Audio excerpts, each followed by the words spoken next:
day and to all our residents here in Harrison County. Thank you again for all you do for us. We pray in Jesus' name. Amen. Amen. Join me in the pledge of the United States flag.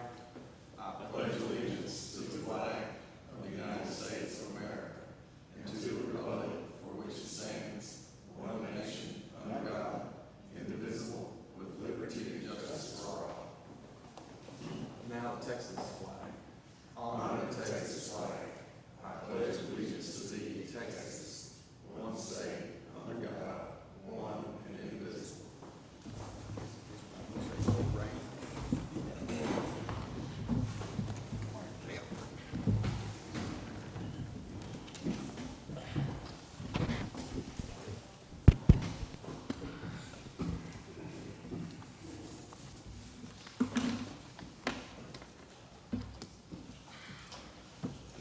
Do we have any announcements today? Mr. Ebarb, did you need to say something about the Rangers? Go Rangers. We have no public comments today that I see. We do have a quorum present and voting today. Precinct 1's Commissioner Hatfield, Precinct 2's Commissioner Timmons, Sims presiding, Precinct 3 is Commissioner Malden, and Precinct 4's Commissioner Ebarb.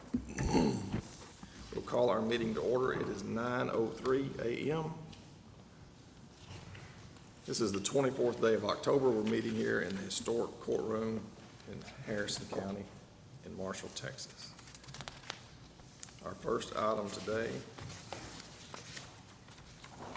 from our auditor. Good morning, Ms. Haynes. Good morning, Judge Commissioners. Morning. Item number 1 is consideration and approval regarding line item transfers.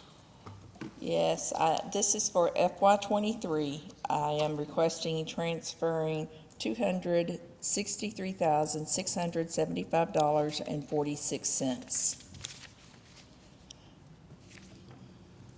You guys have had a chance to review that information. Is there a motion to approve? Motion. Second. Motion by Commissioner Timmons, second by Commissioner Hatfield. Any questions or comments? All in favor? Aye. Aye. Any opposed? Hearing none, motion passes 5-0. Item number 2 is consideration and approval of payment of regular bills. Requesting payment of $873,737.36. Motion to approve. Second. Motion by Commissioner Malden, second by Commissioner Ebarb. Any questions or comments? All in favor? Aye. Any opposed? Hearing none, motion passes 5-0. Number 4 is consideration and action subject to ratification in open court, the approval of the transfer of funds for the payment of medical claims due and payable on October 5th, 2023.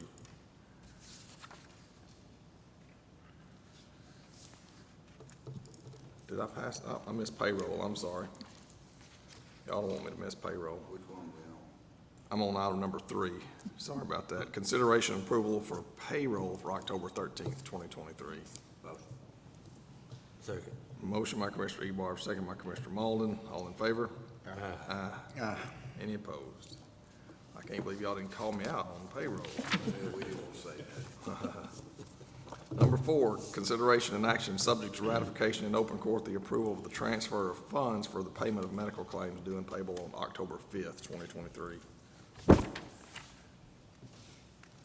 Motion. Second. Motion by Commissioner Malden, second by Commissioner Ebarb. All in favor? Aye. Any opposed? Hearing none, motion passes 5-0. Number 5 is consideration and approval of the engagement letter with Patillo, Brown and Hill LLP to provide Harrison County Juvenile Probation Department audit services for the year ended August 31st, 2023, and authorization for the county judge to execute said engagement. Motion. Second. Motion by Commissioner Timmons, second by Commissioner Hatfield. Any questions, comments? How often does juvenile have to be audited? It's not a year to year, is it? It's a year to year unless we do not get an exemption. The last several years, we have received an exemption, so we have to have an audit every other year with the exemption. So that saves the county $8,000 when we get an exemption. And that is paid from the county fund, not the grant fund. So it does increase our fund balance a little bit. Okay. Yes, it is. Motion. Second. We got that. Yep, we got a motion and a second. Any other questions? All in favor? Aye. Any opposed? Thank Hearing none, you. passes 5-0. Thank you, ma'am. Next up, Road and Bridge Department. Morning, Mr. Davis. Good morning, Your Honor. Commissioners, how y'all doing? Good. Item number 1 is consideration and approval of personnel changes for Harrison County Road and Bridge. There's been one new hire, one transfer since our last court meeting. Motion. Second. Motion by Commissioner Timmons, second by Commissioner Hatfield. Any questions or comments on our personnel? I've got a comment. Mr. Davis, you and I talked here a while back, and maybe about getting in touch with some of the blade hands or some of the heavy equipment operators that really had some expertise. Since we've got that salary up again, would you mind reaching out to a couple of those guys that we know that has come in and been summer help and helped us out, and see if they may want to come in and work for us? Hey, I definitely will. I definitely will. You know, with the oil field going the way it's going and the way they pay, it's hard to get them to come back out there. But I will reach out to them. Yeah, I wish you would. I think a couple of them that you and I both kind of real familiar with, I believe they'd come on back. I believe they about caught up on their honeydew project, so Yeah, I'll definitely reach let's out reach to out to them. them. Yes, sir. Thank you, Luke. We have any other questions or comments? We have a motion and a second. If not, all in favor? Aye. Any opposed? Hearing none, motion passes 5-0. We'll skip number 2. We have no utility applications. Item number 3 is consideration and approval of private road issuance order number 72 for private road number 3479, also known as Waterfowl Lane, located in Precinct 3. It's approximately 1,250 feet west of the intersection of Country Club Road East Drive, which is County Road 3417, and Private Road 3467, which is Kayla Lane, running south off of Country Club Road East for 1,360 feet.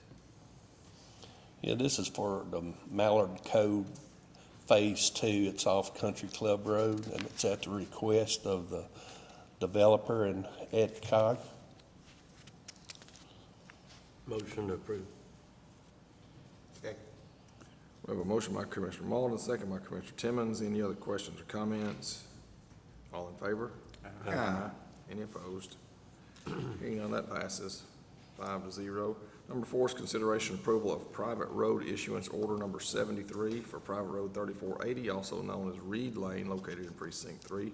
It's approximately 180 feet south of the intersection of Country Club Road East Drive, which is County Road 3417, and Private Road 3479, which is Waterfowl Lane, running east off of Private Road 3479, which is Waterfowl Lane. Yeah, these are all in the same neighborhood. All of these are off Country Club Road East down there, and it's the same. It's at the request of the developer and Ed Cog.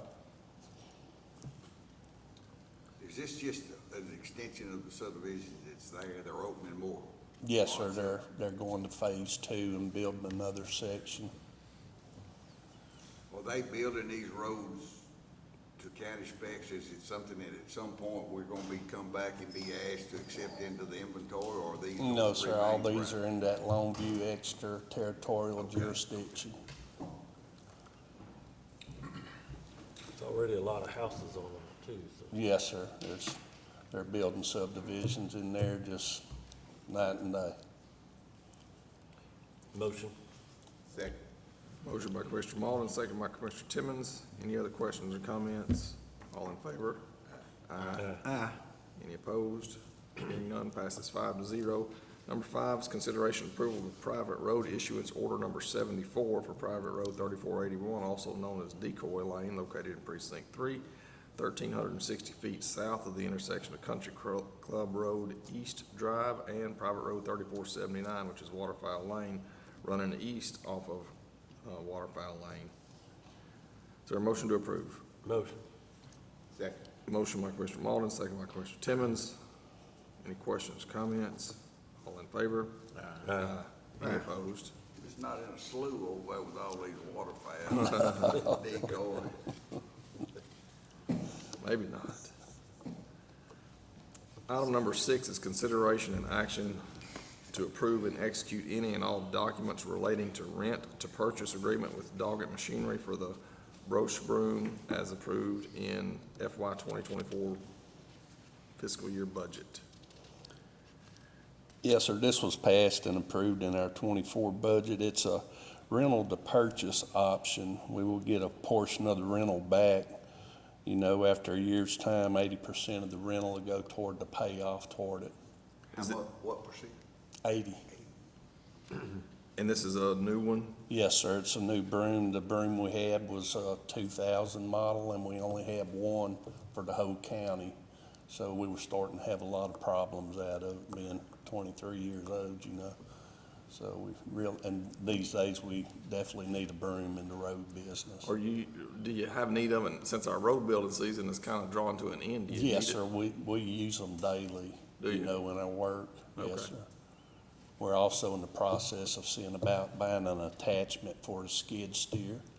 It's a little angle broom. So that way we'll have, you know, at least 2 good ones that we can fall back on. Okay. Is that gonna be enough?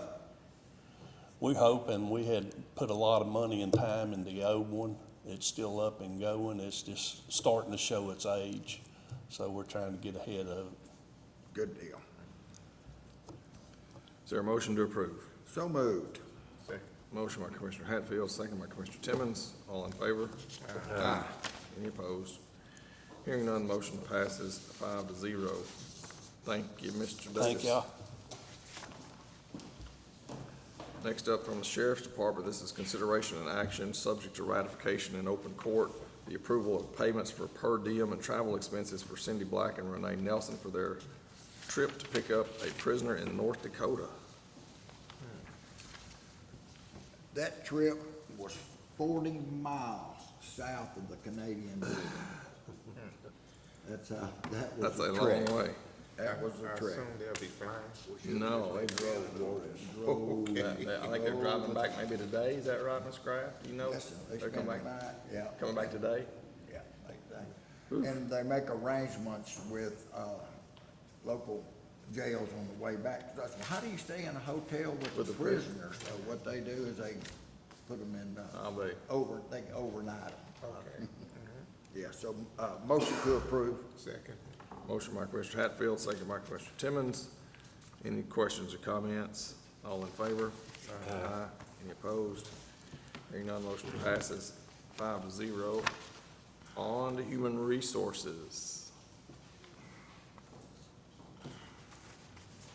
Morning, Ms. Johnston. Morning, Judge, Commissioners. Item number 1 is consideration and approval of a grade and step correction to the 23-24 adopted slot list for employees B. Griffin to a grade and step of 29.6, which is $35,528, and J. Huffman to a grade and step of 26.7, which is $34,243, for regularly scheduled step increases inadvertently not included and adjustment to the tax assessor budget to reflect this change. Sounds like we just had an oversight there on not getting those. Yes, that is Correct. correct. So we're trying to clean that up, and it would be effective at the beginning of the pay period that the new budget was effective. Okay. Motion to approve. Second. Motion by Commissioner Timmons, second by Commissioner Hatfield. Any questions or comments? All in favor? Aye. Any opposed? Hearing none, passes 5-0. Thank you, ma'am. Thank you. Item number 1 for new business. This is consideration and action regarding the approval of a resolution requesting a public sale of property acquired by the County of Harrison, Texas at a delinquent tax sale. Good morning. Ms. Vaughn. So this is our annual resolution that we ask you to pass for properties that have been bid in trust at tax sales since the fourth quarter sale of 2022. There are only 33 properties in this. That is a tremendous decrease from what we've seen in the past. There will be first-time properties in the December sale as well, so there will be more than 33. But all of these properties were initially offered. The minimum bid that was required to sell them at the tax sale was not received. And so this resolution authorizes us to offer them for a reduced price in order to get them back on the tax roll. And this will be an in-person sale. It'll be the last in-person sale that we do So our next one will be in March, in March, and that'll be the online. and that'll be online. Very good. Is there a set price, though, once you reduce them, that the county won't take less than X? Or do We y'all s- just keep letting it go down till somebody says, oh, well, I'll take it? We start the bidding at 10% of the adjudged value based on the judgment. If we don't receive that bid, we will drop it until we get a bid for it in order to get it back on the tax roll. In the past, when we've done that, we've had some go as low as $30, which is what it costs to record the deed with the county clerk's office. When that happens, all of the old years get written off, so you all get a more realistic picture of what you can actually expect to receive in income, and it gets the property in the hands of somebody who's going to pay taxes on it going forward, which in a lot of these cases, especially on the stuff that gets bid in trust, people haven't paid taxes for a number of years. So you do get a new revenue stream. And the property goes back on the tax roll at a fair market value, not at what they paid for it at the tax sale. So if somebody does pay $30 or $100 for it at the tax sale, it doesn't go back on the appraisal roll at that amount. It goes back on at the fair market value of other properties that are similarly situated. We don't have very many go for that low anymore because we do have quite a bit of competitive bidding, people coming thinking that they're going to get a deal. And we have the last year, year and a half, seen some of the properties that are offered for resale where we start at 10% of the adjudged value and we end up bringing in more than what was owed on it had they bid on it the first time around. Good. Have you gotten any response back on the online process? We've had a lot of people asking about it. We handed out a number of flyers at the sale earlier this month. I've checked with the people that verify the registrations, and I'm just waiting to hear back from them to see what kind of increase we've had in people that are already registering. The information is posted everywhere. It was posted on Facebook. I know you shared it. There's one in the elevator. We've provided those QR codes to the district clerk's office, the tax office, the appraisal district. And I think they're on several different places on your website, as well as the QR codes are being posted in the tax office and the appraisal district office, as well as our office. So I feel like everybody's getting the message, and we will continue to have announcements and flyers at the sale in December as well. We've also gotten a number of phone calls about them at our office. Okay, very good. Let me ask you a question. Yes, sir. If a piece of this property's been bid in trust, is there any restrictions as to who can and can't bid on it? Can an owner that did own it, that owed the taxes, and elected not to pay them, and now can they come back and bid? Because you said when it's bought, those old taxes from behind are written off. So is there a possibility that the original owner that lost the property when it was bid into trust because of back taxes, can they bid? They cannot bid on it. The only way that they could bid on it would be to pay the total amount that's owed on it. Because in most cases, in 90% of the cases, we have a personal liability judgment against them. And even if they were to try and sneak past the system, as soon as it got back into their name, which we do a really good job of checking, but as soon as it got back into their name, our abstract of judgment lien would automatically attach to that property again. But we do make a very conscious effort to know who our bidders are. Now, that doesn't stop someone from buying it at the tax sale for less and then turning around and conveying it back to the prior owner. But again, if we have an abstract of judgment out there, that abstract of judgment automatically attaches to that property again, even when it's already gone through the sale. Mm-hmm. That'd be a pretty big gamble for somebody to do it, but I just wondered if, if that was any restrictions in place, it would stop. So it sounds like. Yes, sir.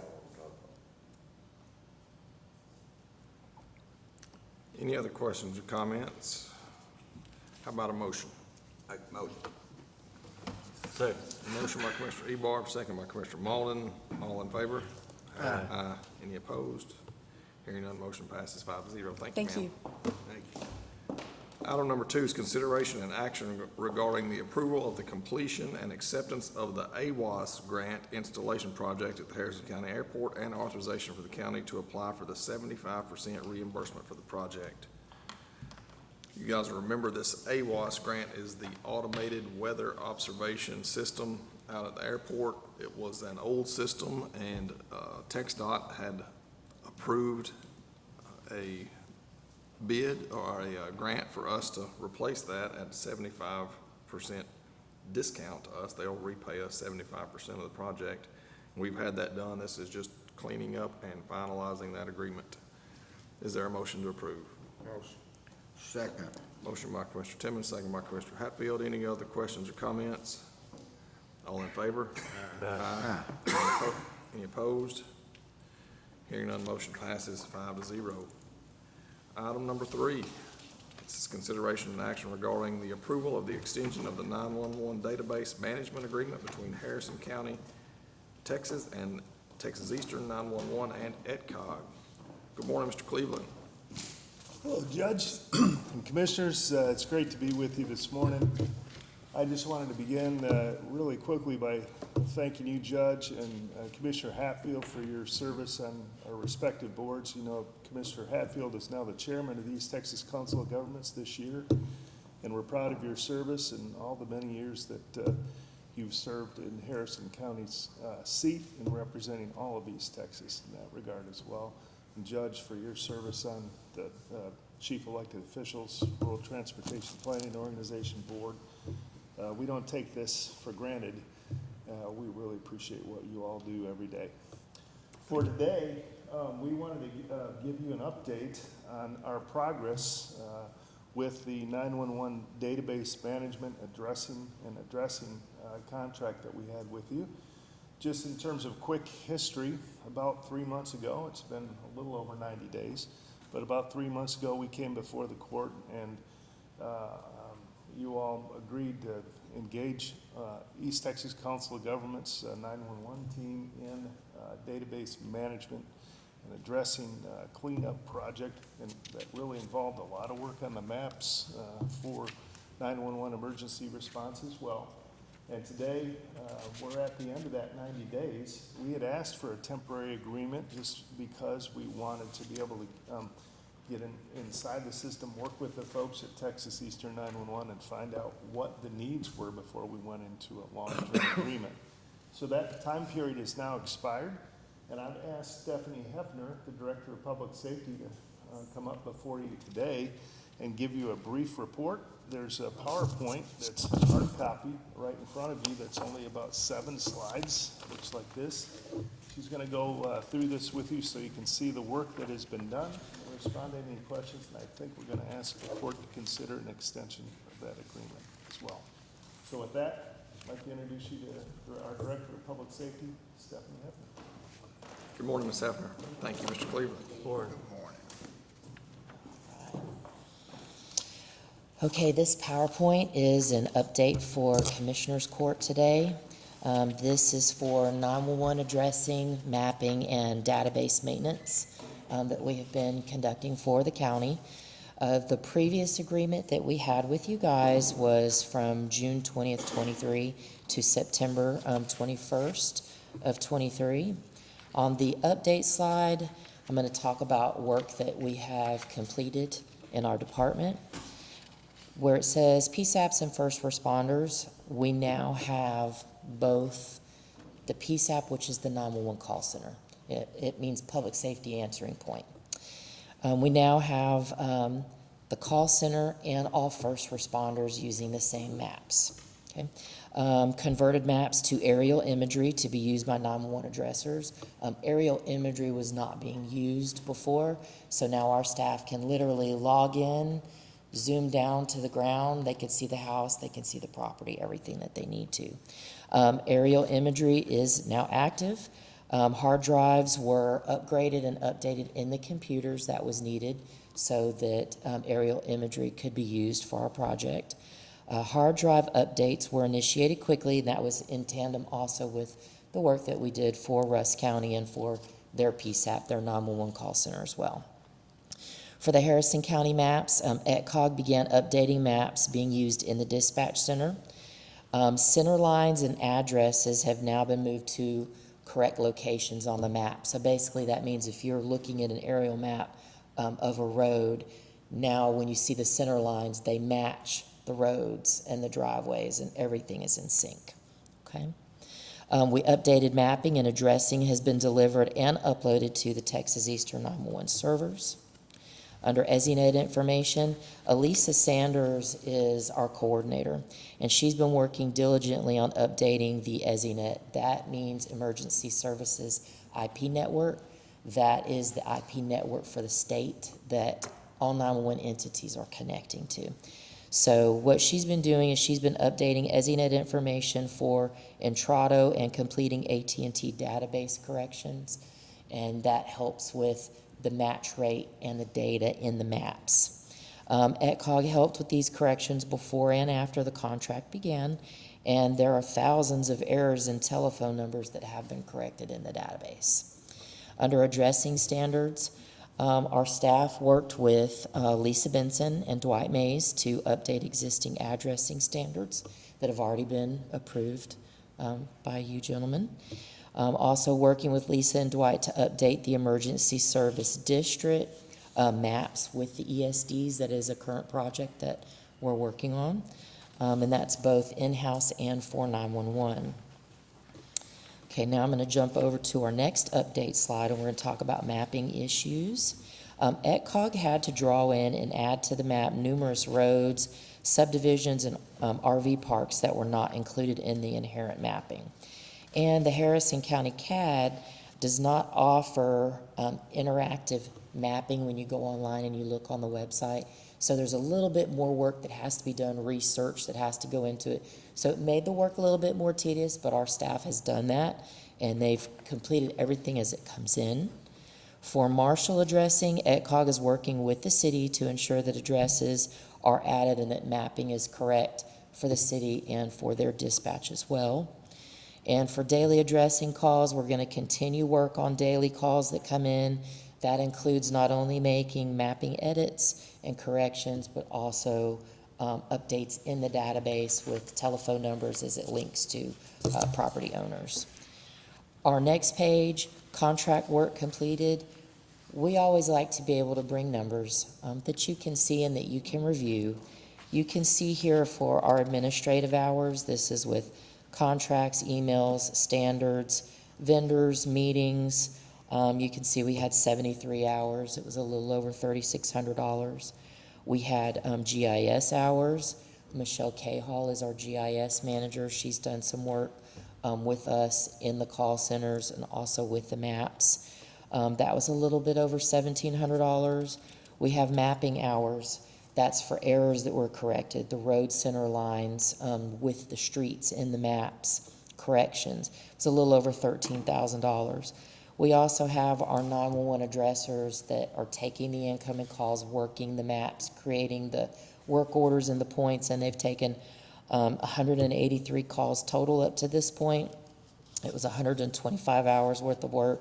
It's a little over $2,500. So that was in the past 90 days, and so Yes, sir. 180, that's about 2 calls a day that they're getting to update or add a new address or a phone number or something associated with that address? Yes, sir, and it's not just the calls that come in, but it's also additional work that they're doing on the map. For instance, if there's a RV park that they found that wasn't there, when they do have slow time, they'll go in and they'll work on map edits. Yep.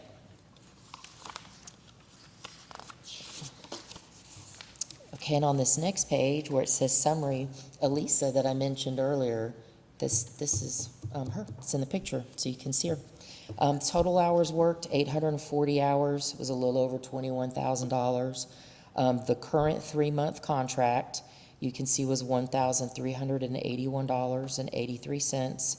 ETCOG cost that we donated for the project was a little over $19,000. This does not include, overhead costs that are associated with your staff that work on a project. But we'll jump over here to next steps. So, of course, I should have added a bullet here, but we're here to ask for you guys to approve the next contract for us to continue doing 911 addressing and mapping updates. But we will also continue to do GIS and mapping updates to maintain the addressing reliability.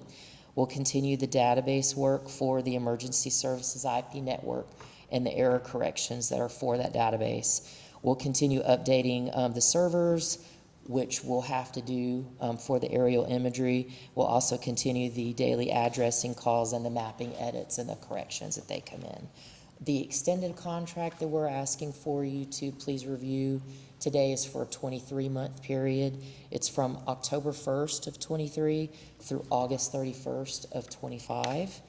And it is for $5,345.20. And then we just have our last page. It's our contact page. I would like to introduce you. This is Donita Miller. She is the one that oversees all of our addressers and spearheads our projects. Please, if you have any questions at any time, you can reach out to any of us. And thank you for letting me speak today. You bet. Just one quick comment about where we were and kind of where you've gotten us to. Yes. It's my understanding that our old maps that we had were actually scanned images of paper maps is what we were using. Yes. And so now we have legitimate satellite imagery. Correct. Lined up on center lines so you can see the house and not just a Yes. paper map to try to respond to an emergency. One of my questions on about page 4 was talking about mapping issues was, that our CAD system didn't offer interactive mapping. Is this something that we locally should address and add, or is it? We've done that. It's taken care of as a part of this process. When we went in and upgraded the hard drives for the computers, and when we had our staff, first we had to build the maps, do some cleanup, then it was put on a thumb drive that had to be basically put onto the computers and uploaded in the system. But we have worked with AT&T. We do have it now where they're receiving automatic updates. So now anytime a person calls in and they need an address, and if our addressers find an issue in that area, they automatically go in and correct it, and when we do updates, it's pushed to the system. So, Commissioner, can I just ask, are you asking, is there a role for the Commissioners Court to upgrade the county appraisal district system? Not the appraisal district. I guess my concern was, I've been here when we went from what we had to a CAD assisted, when we went to the CAD, the computer system, in dispatch. And in my mind, were we with Tyler Technologies in this process? Because was that Northeastern out of Henderson? They didn't supply that for our, William, you remember when we went and spent, you were involved in it too, Mr. Cleveland, when we went to the CAD system and were trying to raise that money to upgrade 5, 6, 7 years ago. You came, met with us and helped us upgrade. So, but in my mind, I guess what I'm asking is it something that, a piece to this puzzle that we locally don't have in our dispatch area or our 911 system? Or is there something that we need to add to our system locally? and I know Donita probably said there's 2 different CADs. Yeah, Well, go ahead. county appraisal district is one, that's, and she mentioned that, but computer-aided dispatch is also CAD. Yes, you did buy CAD, but you usually buy vendors. Vendors come in and sell to the PSAPs or dispatch centers for computer-aided dispatch. It is a separate vendor, and that computer-aided dispatch does run a lot of functions in PSAPs, and you are correct, you did upgrade those. As far as I know, I haven't heard any complaints from the dispatch centers that they have any problems with the computer-aided dispatch. Our information can tie into it, and what we do is we call it a CAD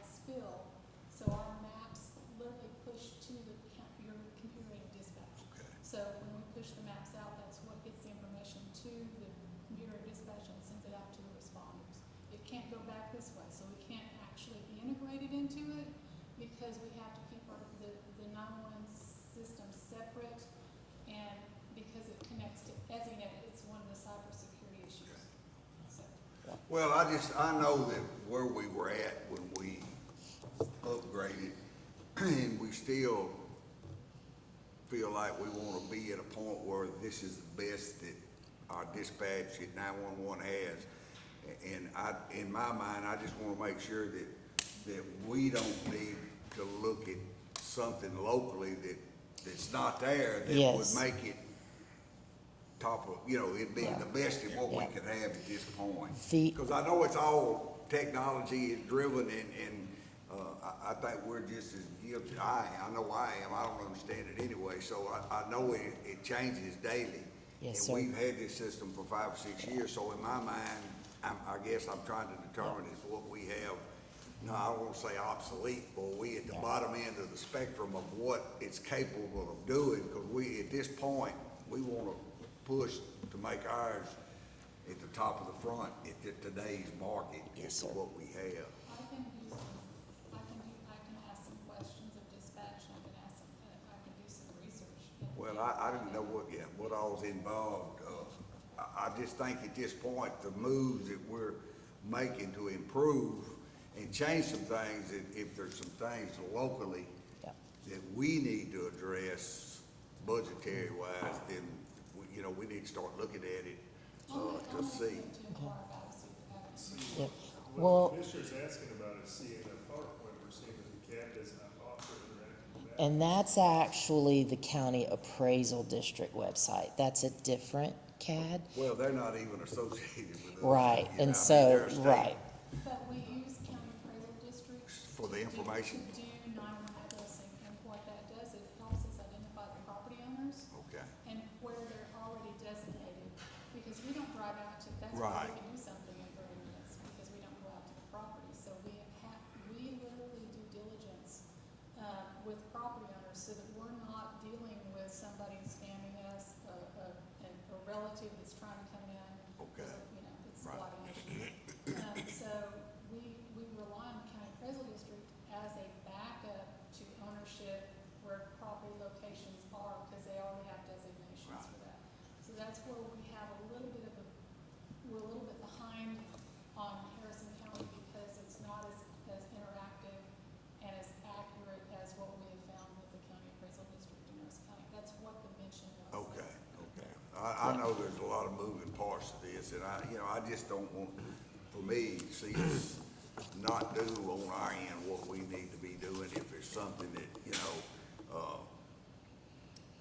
we just want to make it as doable and workable for our citizens that call and need help. And I know it's getting better. I mean, you can just look at it. And so, like I said, I know where we were at, and I know where we'd like to be, and I don't know where we've gotten to.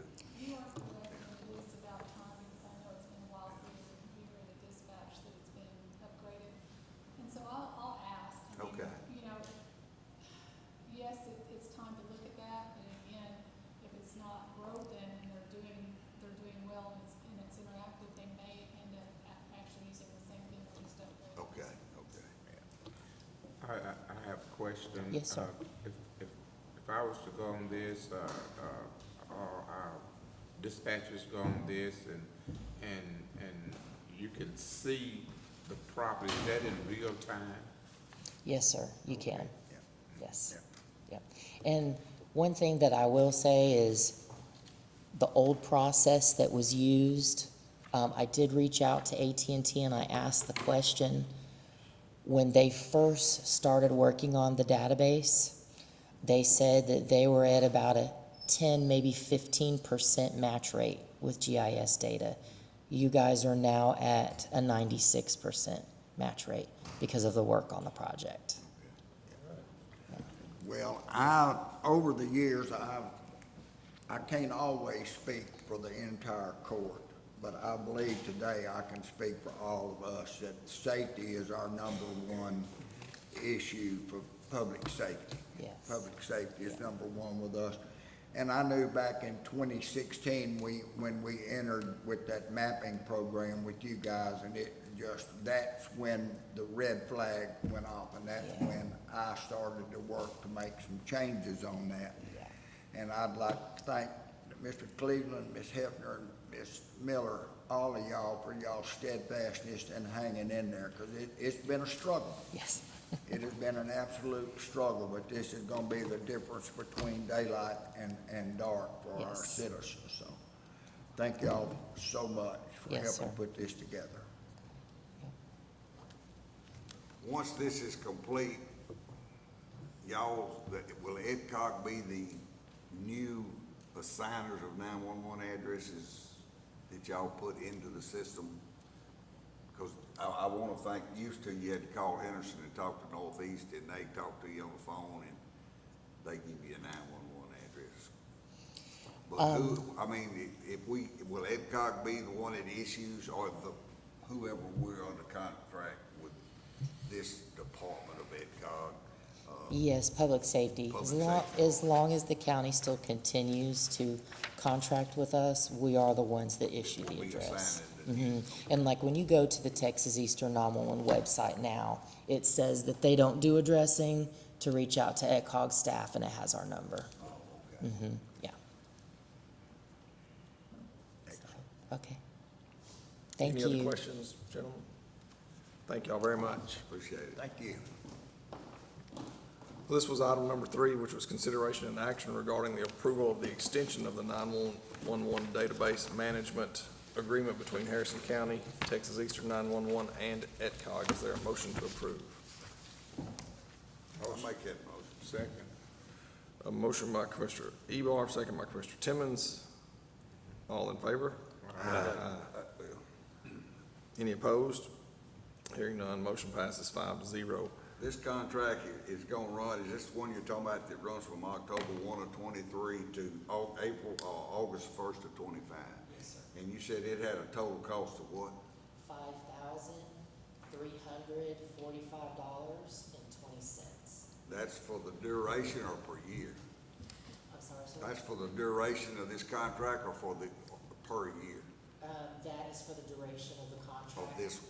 Yes, And sir. it's actually billed to Texas Eastern, not to the county, That's isn't that right? correct. Right. So Texas Eastern is paying for that. Yes, because, they were the ones that were doing the addressing, so Right. they agreed to pay. Okay. Thank you. Excellent. Next item on our agenda here, number 4, is consideration and action regarding the approval of the TxDOT Airport Project 23 ALMARSH agreement. This is another grant for our airport that we're asking the court to approve us applying for. So, this is the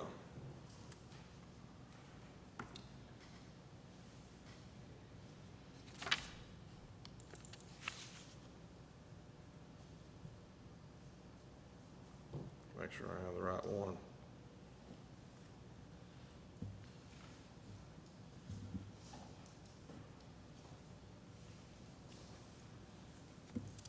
This is for our airport layout plan. We're starting the process to develop a 20-year plan for the airport. Our current plan expires this year in 2023. I noticed it was done in 2003 by Judge McWhorter. And so it is time for us to update our airport layout plan, which is like a grand or a master plan for our airport, what we would expect to see out there in the next 20 years. It gets the items added to it so that if there is something we want to do and we're seeking Texas grant funding to do it, we can't get that unless it's already on the plan. So we'll be throwing the kitchen sink in there on our new plan so that we've got everything we can imagine to ask for the next 20 years. So this packet in front of you is simply a request for us to initiate this project and to get going with requesting grant funding to help fund the airport layout plan. Is there a motion to approve? Motion. Second. Motion by Commissioner Timmons, and second by Commissioner Ebarb. Any questions or comments? All in favor? Aye. Any opposed? Hearing none, motion passes 5-0.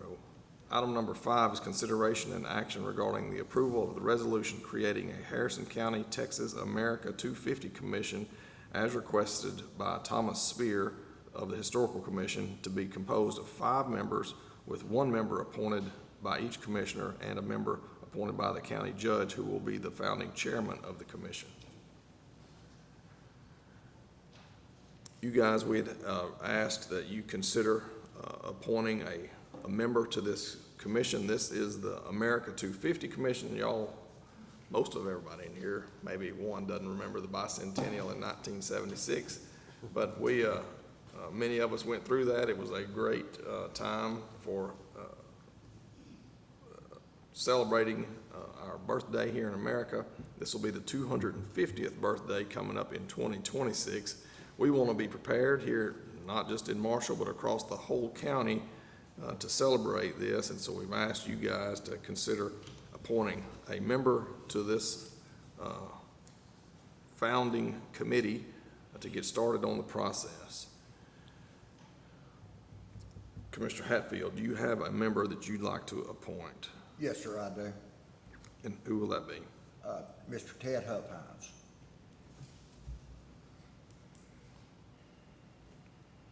Commissioner Timmons? Not at this time, but I can call you with one. Okay, that'd be fine. I know that Steve McFarland, I don't know if he'd reached out to you. He have. Okay, But I didn't have an opportunity to talk to him. I was gonna call him back. very good, all right. Let's see. My recommendation is gonna be Ron McGregor. That's for chair. Yes, sir. Good. Mr. Malden? Yes, Carol Greer.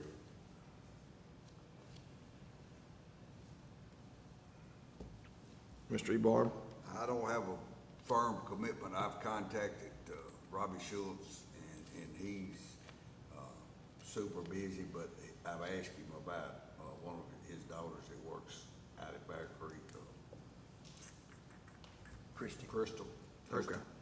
But I haven't I haven't heard back from him. So as soon as I hear back, All right. I'll give you a name. We'll leave you and Commissioner Timmons vacant until we hear from you. Before us is the consideration and action to establish, to approve this resolution and establish our local 250 commission. Is there a motion to approve? So moved. Second. Motion by Commissioner Hatfield, second by Commissioner Malden. Any questions or comments? And I just want to make one additional comment. This is not for these guys to do all the work. It's for them to be active in recruiting others to help, because it's going to be we hope, a very large event for all the communities from Wascom to Hallsville and Elysian Fields to Woodlawn, active and involved. And Harleton, sorry. But we want them all involved, so that's our game plan. Motion and a second, all in favor? Aye. Any opposed? Hearing none, motion passes 5-0. Number 6 is consideration and action regarding the approval of the request by the Historical Commission to place 2 undertold story historical markers, the Spanish conquistadors in Harrison County, by the Texas flag at the new courthouse, and if approved, authorization for the Historical Commission to submit this application to the Texas Historical Commission for placement of these historical markers. You guys should have had an opportunity to read through Mr. Spear's request. This is a 2-sided marker, one in English, one in Spanish. He'd like to place, and it'll be consolidated. He's submitted a lot of information, and you guys know they kind of summarize that and put it on the historical marker, and it would be placed over at the new courthouse. Is there a motion to approve? Motion. Second. Motion by Commissioner Timmons, second by Commissioner Ebarb. Any questions or comments? So this is just to get the process started. We have a motion and a second. All in favor? Aye. Any opposed? Hearing none, motion passes 5-0.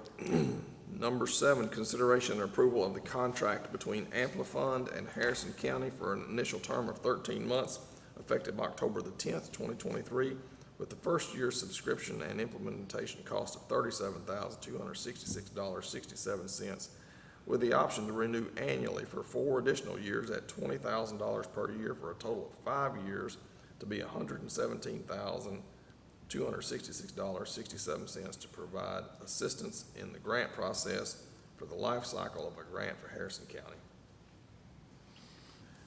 Is there a motion to approve? So moved. Second.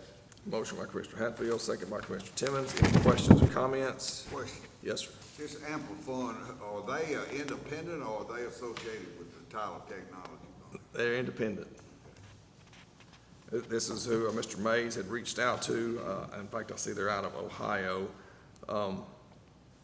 He had done some research and found these folks who not only help you keep track of from beginning to end of a grant, but they also have a database where you can go in and research and find additional grants. Oh, okay. So, if we just only had just a handful of grants out there, it'd probably be pretty easy to manage, but, Mr. Mays is, He's pretty active. So he's dragging them in. Sergeant Mays was real adamant about us approving this. He's at TICO training in Corpus Christi and unable to be here to present this to us. But it's just a tool. It's kind of like QuickBooks for grants is what it really is. So Yep. I appreciate you guys' support on that. We have a motion and a second. All in favor? Aye. Any opposed? Hearing none, motion passes 5-0. Number 8 is consideration approval of Tyler Technologies Fraud Notify Agreement for the County Clerk's Office. Is there a motion to approve? So moved. Motion by Commissioner Hatfield, second by Commissioner Ebar. Any questions or comments? I've seen other counties that are using this, and I filed a deed in Panola County, and I immediately get an email like the next day and says, hey, did you file this deed? And I think it's great that you're adding that to our office here. I'm excited about it. As soon as I send her this contract, it'll go back. Super, super. You guys know that part of all this identity theft now, they'll go file a mortgage on your house without you even knowing it, and then your house gets repossessed and you never borrowed a nickel. So it's a real issue, so thank you for adding that service to our residents here in the county. A motion and a second. Any other questions or comments? All in favor? Aye. Any opposed? Hearing none, motion passes 5-0. Number 9 is consideration and action regarding the approval of the submission of the bipartisan infrastructure law airport terminal and tower project application to the U.S. Department of Transportation Federal Aviation Administration regarding the renovation of the Harrison County Airport Terminal building. Is there a motion to approve? Motion. Second. Motion by Commissioner Timmons, second by Commissioner Hatfield. You guys, I think I've probably visited with you about it, but this is a grant for us to improve our terminal and tower out at the airport. Not a lot been done on renovation or remodeling out there in a lot of years, and we asked for all we could get on redoing both the terminal and the tower just to make it where they'll last a lot longer and we could get some use out of them. Possibly if TSTC ever wanted to do some air traffic control training or something, that tower would be a place that you wouldn't mind going in as opposed to the way it is right now. We have a motion and a second. Any other questions or comments on our grant request is what this is for the airport terminal and tower project? No questions, all in favor? Aye. Any opposed? Hearing none, motion passes 5-0. Item number 10, again, is at the airport. This is consideration and action regarding the approval of the Harrison County Airport ground lease tenant constructed hangar number 6 between Harrison County and E.N. Smith, that's Geraldine Smith, commencing on January the 1st, 2023 and ending on December 31, 2057, and aircraft registration for said hangar. Is there a motion to approve? Motion. Second. Motion by Commissioner Timmons, second by Commissioner Malden.